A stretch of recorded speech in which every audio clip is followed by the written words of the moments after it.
Hello everyone, कैसे हैं आप सब। आई होप आप सब बहुत अच्छे होंगे, स्वस्थ होंगे और मस्त होंगे। और आप लोग की ब्लेसिंग से मैं भी एकदम स्वस्थ हूँ और मस्त हूँ। तो फ्रेंड्स, आज फिर से 2 दिन के बाद मैं आ गई हूँ एक नई कहानी को लेके। और आप लोगों से माफ़ी चाहती हूँ कि 2 दिन तक कोई कहानी नहीं आ पाई। कुछ रीज़न था उसका, मुझे डॉक्टर के जाना था तो मैं नहीं ला पाई कहानी। लेकिन मैं आज बहुत अच्छी सी एक आप लोगों के लिए कहानी लेके आई हूँ। अगर कहानी अच्छी लगे तो प्लीज़ लाइक शेयर कमेंट करना ना भूलिएगा। और अब हम देर नहीं करते हैं, कहानी को शुरू करते हैं। तो कहानी है एक माया की, जो काम करती थी किसी के घर में, और उसके बेटे गणेश की। तो चलिए कहानी को शुरू करते हैं। आज माया को मालकिन ने फिर गुस्सा किया था। माया रुआंसी सी होकर उस घर से बाहर निकली थी और अपने साड़ी के पल्लू से अपने आंसू पोंछ रही थी। माया का 12 वर्षीय बेटा गणेश घर के बाहर अपनी साइकिल पर उसका इंतजार कर रहा था। माया ने झट से अपने आंसू पोंछ लिए थे। वो नहीं चाहती थी कि उसका बेटा गणेश उसकी आंखों में कोई दुख के भाव देखे। पर वो कहते हैं ना कि चेहरे की मायूसी सारे अनकहे किस्से बयां कर देती है। गणेश अपनी माँ के उदास चेहरे को देखकर ही सारी कहानी समझ गया था कि आज फिर मालकिन ने उसकी माँ को डांटा होगा। माया लोगों के घर पर साफ सफाई और चूल्हे चौके का काम करती थी और अक्सर लोग उसके काम में नुक्स निकालकर उसे गुस्सा करते रहते थे। पर वो कहते हैं ना कि ईश्वर हर किसी की जिंदगी में उम्मीद की एक किरण जरूर जगाए रखता है, और माया की जिंदगी में उम्मीद की वो किरण उसका बेटा गणेश था। माँ की उदासी को भांपकर गणेश ने बहुत मायूस होकर अपनी माँ से पूछा था, क्या हुआ माँ? क्या आज फिर मालकिन ने तुम्हें गुस्सा किया है?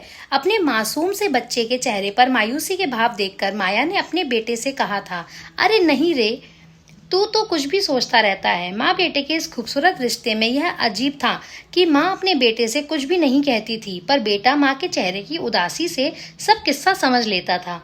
गणेश की माँ गणेश की साइकिल पर पीछे बैठ गई थी, पर अभी तक उसकी नजरों के सामने मालकिन का गुस्से से तमतमाया हुआ चेहरा घूम रहा था। गणेश ने जब माँ को खामोश देखा तब उसने माँ से कहा, माँ माँ, आज मैंने एक नीले रंग का तोता देखा था। माया अपने बेटे की कहानियों के मीठे किस्से बरसों से सुनती आ रही थी। माया ने कहा, चल हट, तोता भी कहीं नीले रंग का होता है? तोता तो हरे रंग का होता है। अच्छा बता तो, तुमने कहाँ देखा था नीले रंग का तोता?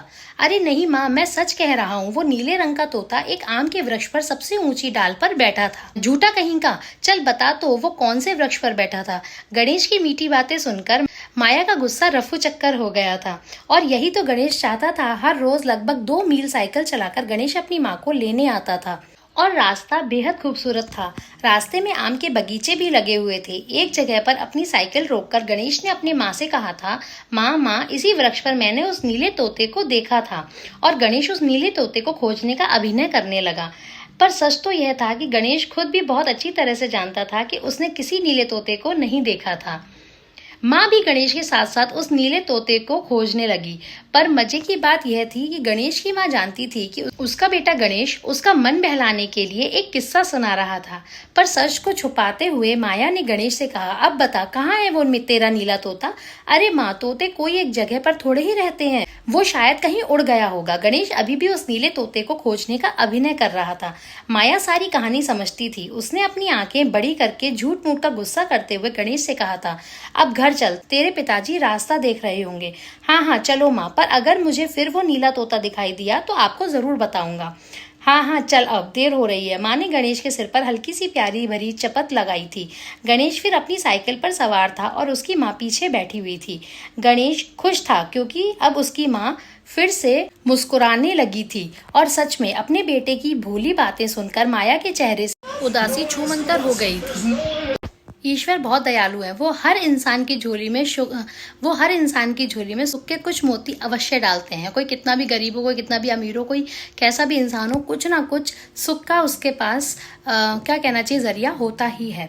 तो ये थी एक माँ बेटे की छोटी सी कहानी, या ये कह लीजिए माँ और बच्चे के रिश्ते की कहानी। लड़का और लड़की नहीं, माँ और बच्चों के रिश्ते की कहानी। आज मैं भी अगर थोड़ी सी भी उदास हो जाती हूँ किसी बात को लेके, या मुझे कुछ भी दुख होता है ना, तो मेरी बेटियां पूरी जान लगा देती हैं मुझे हंसाने की। मम्मा लूडो खेलते हैं, मम्मा आज बहुत अच्छी लग रही हो, आपने खाना बहुत टेस्टी बनाया, मतलब कुछ भी बोलती हैं, लेकिन वो कोशिश करती हैं कि मैं खुश हो जाऊं।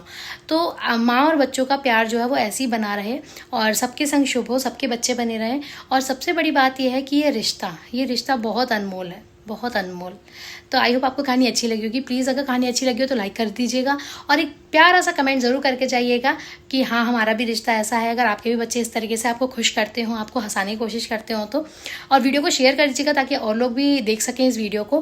और अगर आप मेरे चैनल पर नए थे तो प्लीज़ चैनल को सब्सक्राइब कर लीजिएगा, बेल आइकन को प्रेस कर लीजिएगा ताकि मैं जैसी स्टोरी डालूँ तो आपको नोटिफिकेशन मिल जाए। तो फिर अब जल्दी से हम मिलते हैं नई स्टोरी के साथ। तब तक के लिए गुड बाय।